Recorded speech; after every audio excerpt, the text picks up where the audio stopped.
Ada sukacita? Amin. Apapun keadaan kita ya, apapun masalah yang dihadapi setiap kita kan kita nggak tahu ya. Tetapi kita harus tetap bersukacita. Dengan bersukacita kita nggak akan merasakan itu masalah. Kita akan melalui bersama dengan Tuhan. Karena itulah janji Tuhan. Kita baca ya untuk malam ini, tema bulan ini di dalam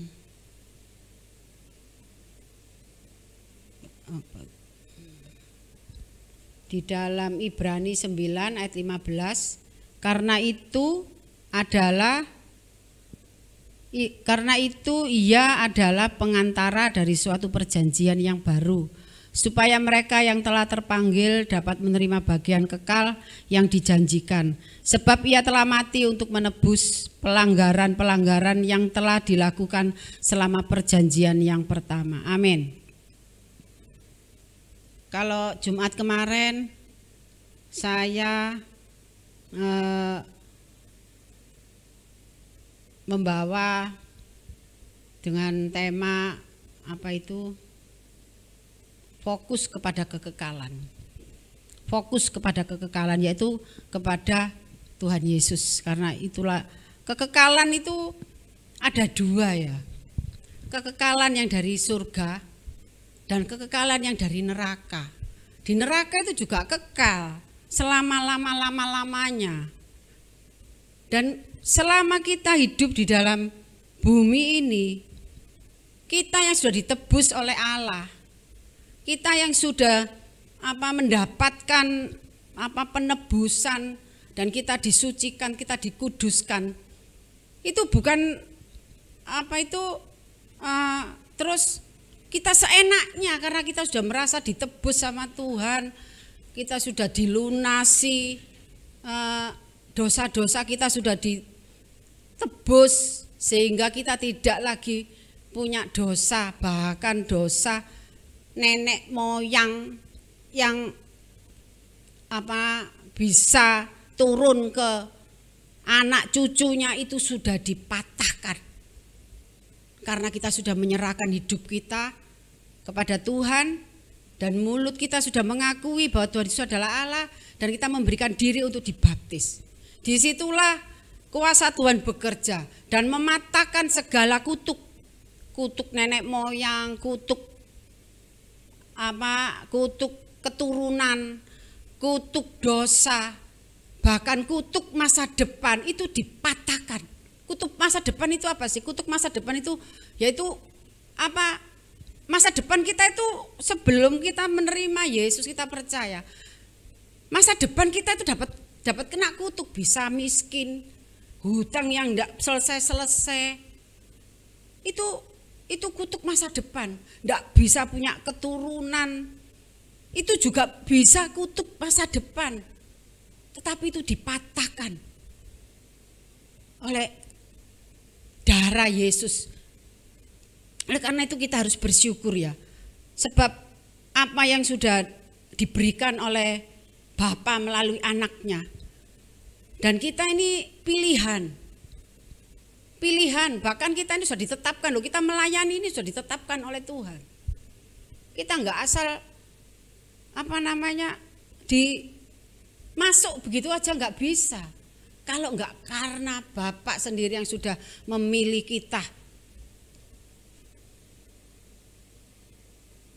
Kalau kemarin itu fokus kepada Allah, kepada kekekalan. Kalau sekarang tema malam ini diciptakan untuk kekekalan. Makanya kita harus fokus. Karena apa? Untuk apa sih diciptakan untuk kekal? Orang yang sudah ditebus sama Tuhan itu Tuhan itu sudah mengkhususkan, dan kita diciptakan untuk hidup dalam kekekalannya. Kekekalan yang Tuhan berikan, yaitu surga. Oleh karena itu kehidupan sekarang ini ya, di bumi ini adalah kehidupan yang sementara.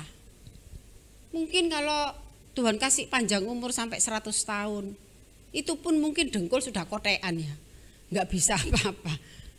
Jangankan mau baca firman, pasti sudah digedek-gedek sik rap burek ya. Tapi cuman sementara, cuman 100, 110 mungkin ya. Tapi kemudian musnah. Nah, saat kita di bumi ini, kita itu harus menentukan. Kita menentukan saat kita sudah dipilih Tuhan. Tuhan itu bebas, kita dipilih Tuhan, kita diselamatkan. Tapi kemudian kita menjalani hidup ini, itu tergantung diri kita. Apakah kita mengikuti apa yang Tuhan kehendaki? Atau kita mengikuti hati kita sendiri, pikiran kita sendiri? Saat kita masih di bumi, kita harus memilih. Memilih ikut Tuhan atau ikut iblis. Itu sama-sama kekal.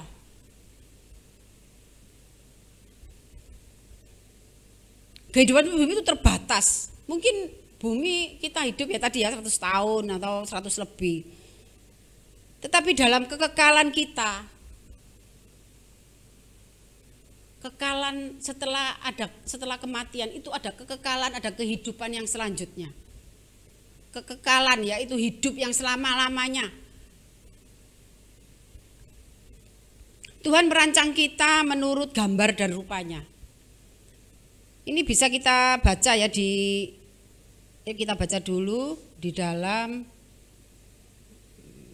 mana itu? Bentar.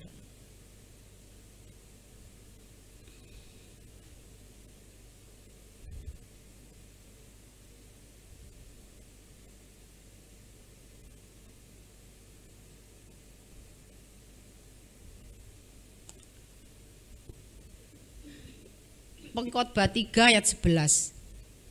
Ia membuat segala sesuatu indah pada waktunya. Bahkan ia memberikan kekekalan dalam hati mereka. Tetapi manusia tidak dapat menyelami pekerjaan yang dilakukan Allah dari awal sampai akhir.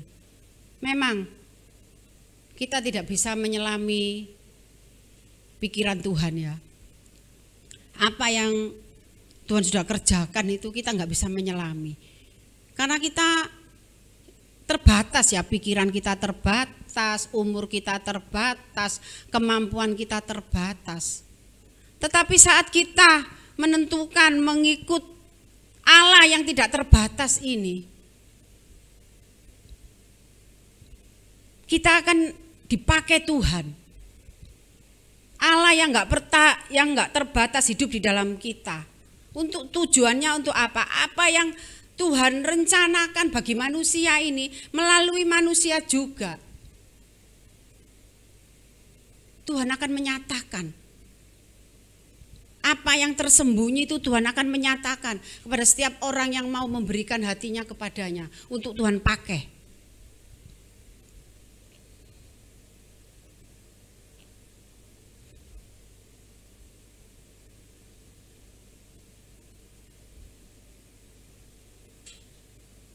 Tuhan merancang kita menurut gambar dan rupanya.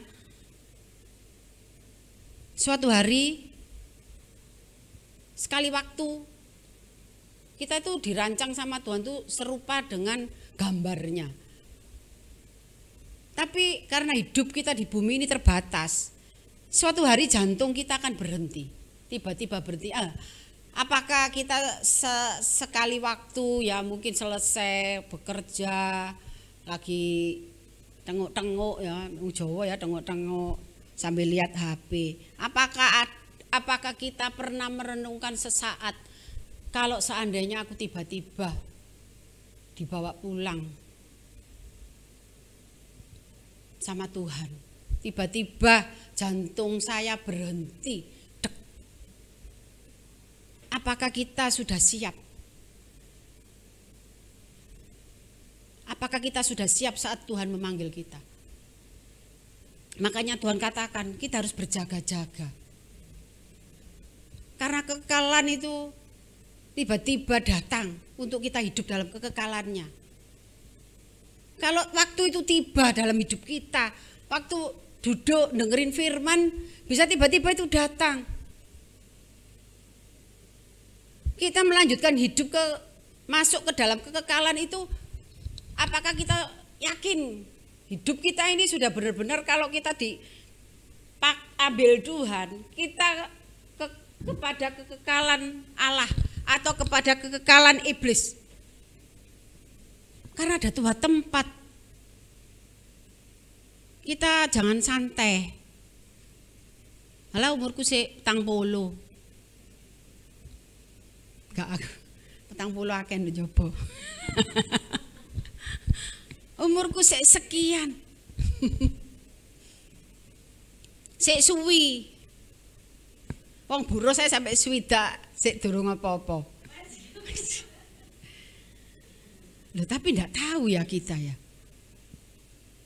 Kalau Tuhan sudah mengingatkan, Tuhan sudah menegur, dan Tuhan masih kasih kesempatan untuk kita itu kembali kepadanya. Untuk kita itu melepaskan kehidupan kita yang enggak berkenan di hadapannya. Untuk kita itu sudah diampuni, sudah bebas dari dosa. Tapi apakah saat kita sudah bebas dari dosa, apakah selama pertobatan itu, perjalanan hidup kita sampai saat ini, kita tetap masih berbuat dosa atau enggak? Masih.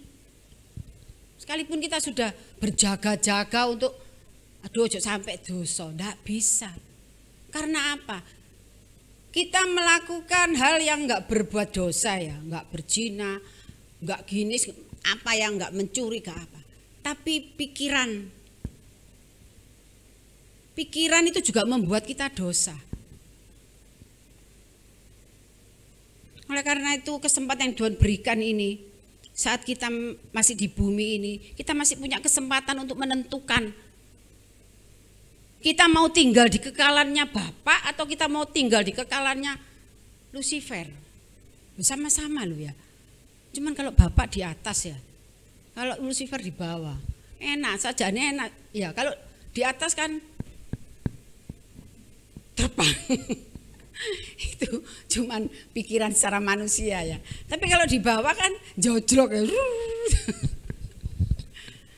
Tapi enggak itu. Intinya kita harus belajar untuk ini ya, terutama kita ini para ladies yang di rumah itu mendidik anak, mengajarkan anak.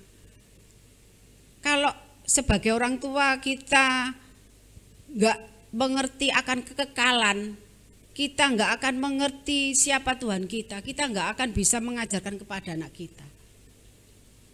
Kita enggak bisa membawa anak kita itu kepada Tuhan. Karena dulu saya seperti itu. Tapi puji Tuhan, saya masih diberi kesempatan sama Tuhan sebelum anak-anak saya dewasa. Saya masih diberi kesempatan Tuhan untuk saya itu bertobat. Sehingga saya bisa mengajar, memberikan contoh untuk berdoa. Sakit, ayo berdoa. Sampai sekarang Selda itu waktu sakit panas itu, dia itu sampai mimpi. Ayo doakan aku. Aku sakit. Itu saya setiap ini ayo berdoa, kamu berdoa. Kalau orang tua menanamkan itu ya mungkin namanya anak, peralihan dari anak-anak ke remaja, itu butuh jati diri dia. Akhirnya, tapi dia tetap ada firman sudah di dalam hatinya.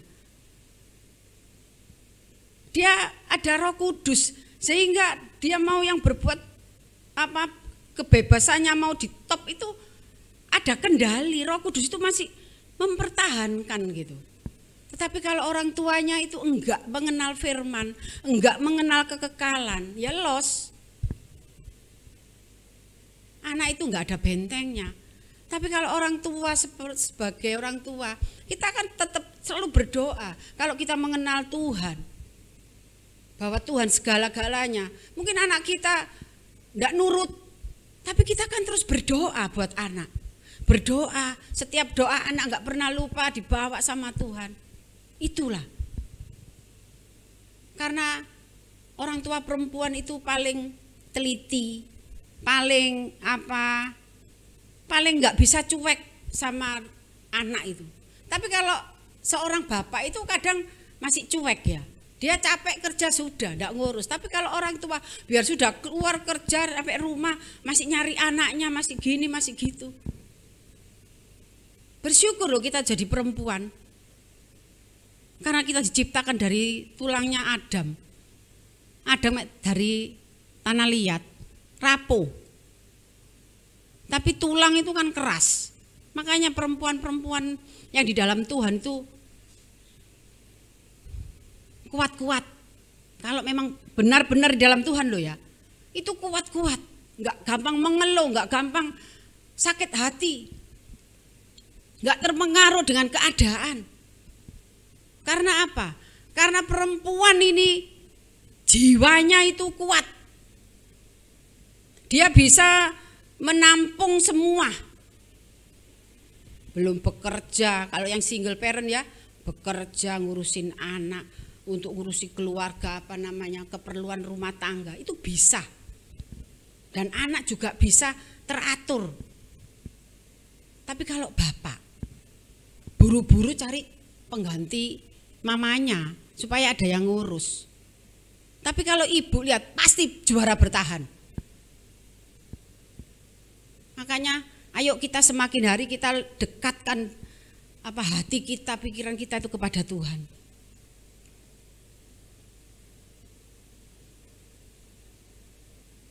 Ketika kita di bumi, kita diperhadapkan pada banyak pilihan ya.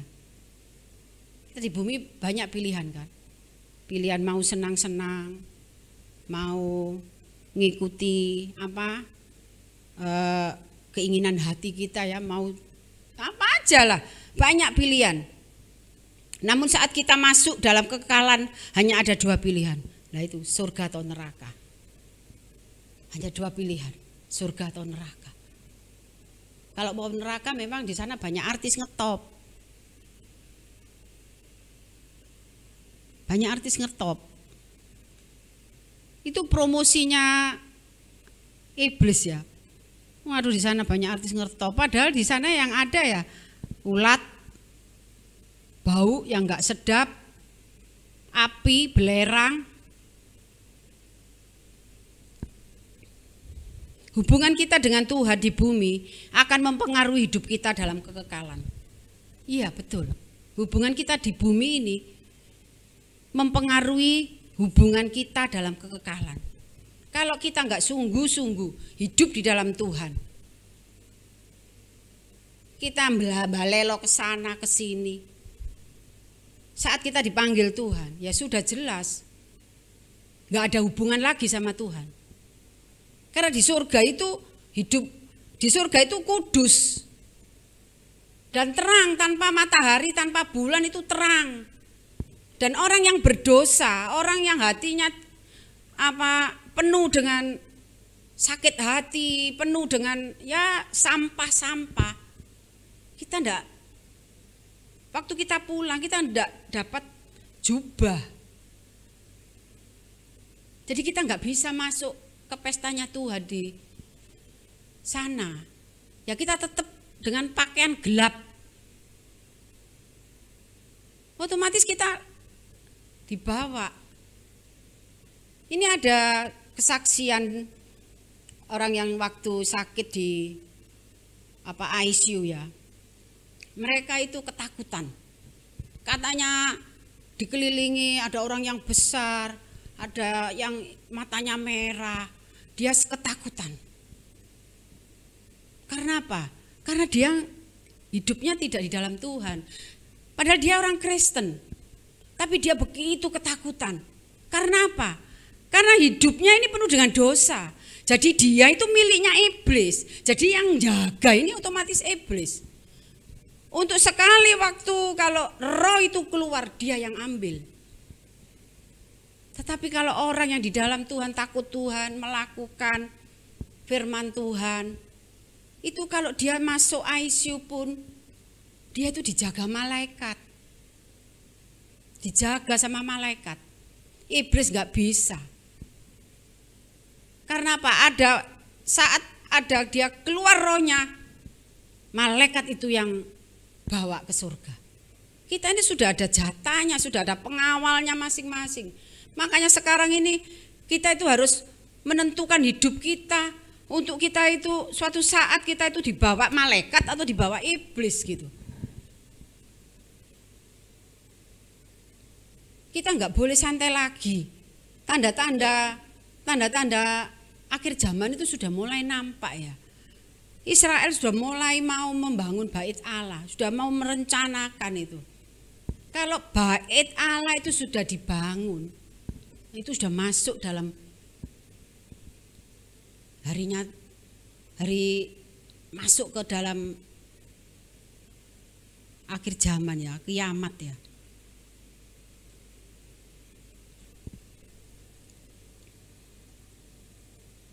Jika kita mengasihi dan menerima Yesus Kristus, maka kita akan menghabiskan kekekalan bersama Dia. Amin. Kalau kita mengasihi Dia, kita ngomong aku mengasihi. Otomatis hidup kita itu selalu di dalam hadiratnya, di dalam penyembahannya. Kita terus menyembah, hadirat Tuhan itu selalu ada. Kalau memang kita mengasihi, hidup kita berikan. Jangan biarkan kedagingan ini mempengaruhi hidup kita dengan hubungan dengan Tuhan. Itu kita merasakan loh. Kalau kita sudah mulai agak sit gitu aja loh. Kayak orang yang otaknya cuman sak rambut gitu sudah beda kan jalannya. Begitu juga dengan orang yang selalu sama Tuhan kemudian seret dikit sudah merasakan gitu. Karena kita selalu sama Tuhan, saat kita jauh dikit sama Tuhan, kita itu sudah kok aku kok aku rasanya Tuhan kok kayaknya merasakan gitu. Kalau hidup kita ini kok gak apa ya, aku kayak kangen apa ya gitu. Itu hubungan kekekalan bersama dengan Dia. Sebaiknya jika kita menolak kasih, pengampunan dan keselamatan yang ditawarkannya, maka kita akan terpisah dengan Tuhan selama-lamanya.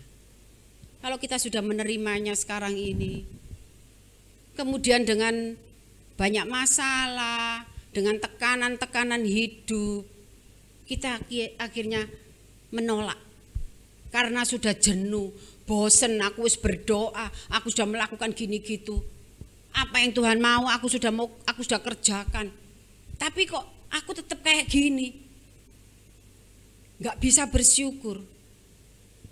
Kita akan terpisah dari Tuhan selama-lamanya. Kalau kita gak terus menyadari ya, akan kelemahan kita lemah kok tanpa Tuhan. Sehebat-hebatnya hamba Tuhan, ya kita nggak bisa. Kita harus benar-benar seperti anggur, ranting itu harus nempel pada pokoknya. Sekali cuklek, merotol itu godong-godong. Begitu juga dengan kita. Sekali kita itu pisah bentar aja,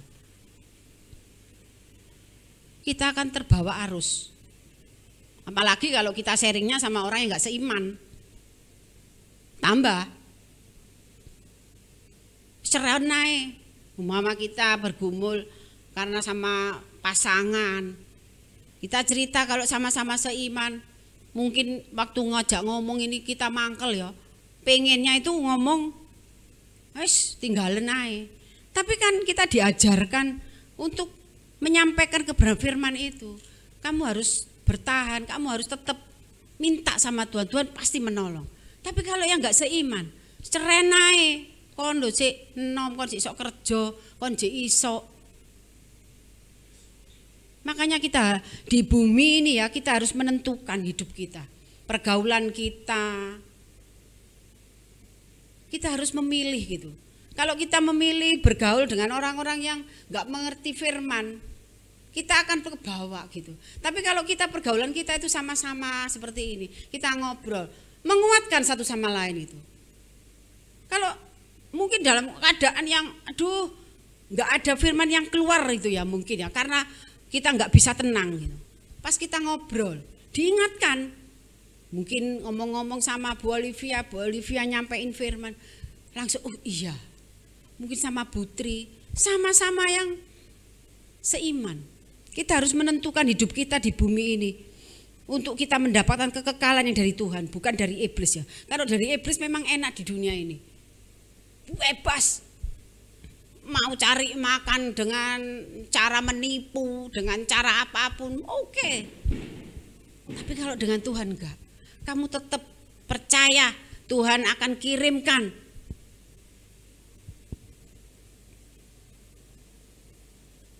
ketika kita menyadari bahwa hidup kita di bumi adalah sebuah masa persiapan kepada kekekalan, maka kita akan menjalani kehidupan ini dengan cara yang berbeda, dengan dunia. Itu dengan iman ya. Iman itu enggak melihat, tetapi kita percaya gitu. Kalau Tuhan pasti menyediakan. Itu kadang kalau kita ngomong sama orang yang enggak punya iman sekalipun Kristen, KTP-nya Kristen, dia kalau enggak punya iman, kok nek gak golek duit nyungsang nyempalik oleh ndi duit. Karena dia enggak mengenal siapa bapaknya. Bapak yang sudah murah, jangankan cuma harta untuk mencukupi kebutuhan kita. Untuk beli beras, untuk bayar-bayar. Loh, roh nyawanya lo diberikan untuk kita. Tapi Tuhan juga minta ketaatan kita, kesetiaan kita. Tuhan itu saat kita berdosa aja Tuhan itu mengasihi kita. Apalagi kita hidup taat, hidup setia, hidup yang selalu di dalam hadiratnya. Enggak usah ngomong, sudah tahu. Loh puji Tuhan ya, saya ini cuman kapan itu Tuhan berasku loh entek Tuhan ya apa. Loh sekarang ini hampir 1 bulan lebih berasku ini ada terus gitu loh. Itu yang hal yang kecil ya. Tapi juga enggak kecil karena kalau enggak ada beras kita ya kayak orang puasa gitu. Dan saya pernah itu puasa enggak bisa makan. Itu enggak tahu kadang saya tanya Tuhan aku ki poso itu karena aku memang puasa apa karena aku gak ono duit kayak tuku beras Tuhan. Sampai saya itu pernah bilang seperti itu. Tetapi Tuhan itu luar biasa. Tuhan menuntun saya, membimbing saya, memberi kekuatan, memampukan saya, memberi saya itu hati yang terus kembali semangat, kembali bangun sekalipun hampir jatuh semangat lagi. Tuhan membimbing terus sampai sekarang ini, sampai saya melalui anak-anak saya besar. Sampai enggak perlu saya itu berdoa minta Tuhan aku perlu ini, enggak. Saya cuman ngomong Tuhan, ini loh Tuhan aku butuh iki loh Tuhan. Enggak tahu dengan caranya aku wis mek ngomong tapi wis gak tak pikir. Ada aja. Itu loh. Kalau kita mau taat sama Tuhan, kita mau terus hubungan sama Tuhan ini enggak berhenti cuman pagi tok mari ngono lali. Enggak. Walaupun kita berdoa, tapi saat-saat kita kerjakan sesuatu, kita ngomong sama Tuhan. Tuhan apa sih Tuhan yang Tuhan kehendaki? Aku ngomong. Sekalipun aku tuh masak, aku ngomong. Kadang aku ngepel, aku tuh ngobrol sama Tuhan. Memang kelihatannya cuman pagi, malam.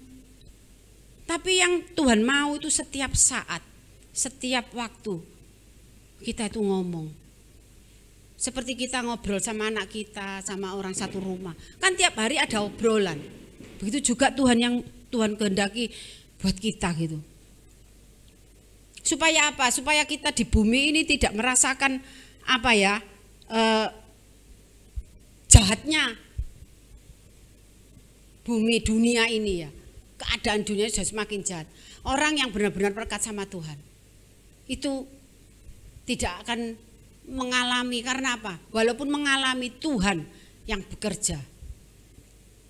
Kita akan menyadari bahwa akan ada banyak kegiatan atau sasaran dan bahkan masalah yang tampak begitu penting, kecil dan tidak layak mendapat perhatian kita. Semakin dekat dengan Tuhan, semakin kecil kelihatan segala sesuatu yang lainnya. Semakin kita mendekat sama Tuhan, enggak masalah itu jadi kecil. Ayatnya cuma satu ya. Kekekalan bersama Tuhan di surga memang sesuatu yang tidak akan mampu kita bayangkan sepenuhnya. Tidak akan pernah mampu kita bayangkan. Kalau kita sudah masuk ke sana baru bisa tahu ya. Kemampuan otak kita tidak akan pernah bisa menghadapi keajaiban dan kehebatan surga. Namun yang pasti di surga sudah disediakan tempat bagi kita oleh Yesus Kristus. Tuhan memiliki suatu tujuan bagi kehidupan kita di dunia. Tuhan punya satu tujuan. Kita masih di dunia, Tuhan punya tujuan buat kita. Rencananya mencakup jauh lebih besar dari waktu hidup kita di bumi. Rencananya Tuhan itu sungguh luar biasa ya. Perbuatan-perbuatan dalam kehidupan kita di bumi ini akan menentukan nasib dalam kehidupan berikutnya. Ayo, para ladies, kita mulai semangat dalam mengikut Tuhan. Berikan hidup kita belajar memberikan hidup kita sepenuhnya.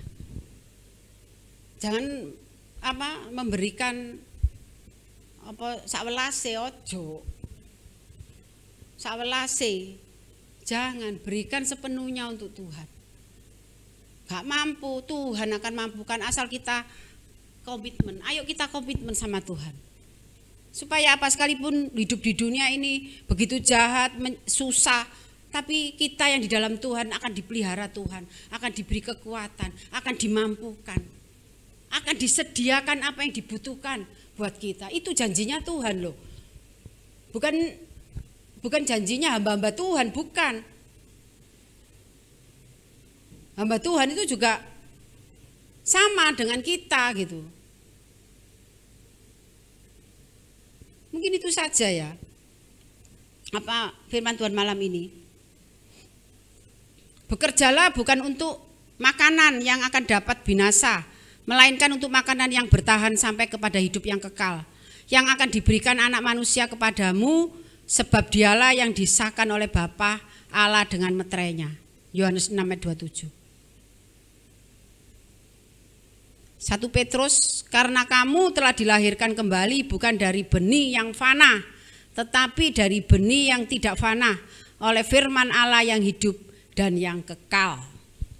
Kita itu dilahirkan dari benih yang kekal, bukan dari benih yang fana. Benih yang fana bisa mati. Tetapi kita benih yang kekal. Oleh firman Allah yang hidup dan yang kekal. Firman Allah, saya itu firman-Mu tetap tinggal. Sekalipun dunia ini bergoncang, tapi firman-Mu tetap tinggal. Saya baru mengerti firman. Ya apa ya, firman dulu itu, firman itu ya buku itu ya. Ternyata saya baru mengerti, oh iya, ya jelas firman-Mu tetap tinggal. Karena firman itu menjadi manusia, yaitu Tuhan Yesus. Makanya apapun dunia ini sudah molak-malik, sudah jadi apapun ya firman-Nya tetap tinggal gitu. Karena firman-Nya itu ada, yaitu Yesus. Itulah firman yang jadi manusia dan yang tinggal di dalam hidup kita, yang mengerjakan apa yang tidak mampu kita kerjakan, yang membawa kita ke dalam kekekalan, membawa kita dalam melakukan apa yang menjadi kehendak Bapa. Itulah firman Tuhan. Makanya kalau kita mau melakukan kehendak Bapa ya kita harus hidup dalam firman, dan kita harus terus merenungkan firman itu, minta hikmat dari Tuhan, minta roh pengertian untuk mengerti, untuk menyingkapkan setiap firman-Nya agar kita itu tahu gitu loh. Kalau kita tahu firman, kita tuh tenang, hidup kita itu damai sejahtera. Lho ya umpama aku suwoge ngono, ya Bu kon soge. Lho ayo aku enggak ya. Aku enggak. Tapi aku bisa ngomong karena saya merasakan gitu. Dan saya tahu Tuhan gak pernah ninggalin, Tuhan selalu menyediakan. Cuman laporan aja. Padahal gak laporan Tuhan tuh tahu. Cuman kan namanya juga kita itu manusia, diajarkan untuk minta sama Tuhan. Ojo isin, ojo males teko nang Tuhan niku. Males iku lho sing garai kita gak dapat apa-apa. Hanya males. Bukannya gak bisa. Karena kita punya Roh Kudus, pasti bisa. Gak bisa berdoa, pasti bisa. Gak bisa ini firman, pasti bisa. Oh kita punya Roh Kudus kok. Saya ini nggak bisa. Tapi karena saya mau melakukan apa yang Tuhan mau, ya bisa, gitu loh. Tuhan sendiri tuh yang ngomong dalam kita itu, taruh pikiran-pikiran itu. Kalau kita nggak mau belajar melangkah untuk melakukan, kita akan tetap berjalan di tempat. Wih, waduh, wis kesel sampai. Tapi sik pancet gak jalan-jalan, kan rugi. Keselnya podo ambek melaku 1000 kilo mamane. Tapi gak dapat apa-apa. Kalau jalan dapat segala macam. Sekian aja, terima kasih firman Tuhan. Biar firman ini menguatkan kita, membawa kita itu semakin cinta Tuhan, semakin hanya bukan cinta dari mulut, tapi hidup kita ini kita praktekkan gitu. Praktekkan. Kalau kita mengasihi Tuhan, praktekkan gitu. Jangan mek mulut.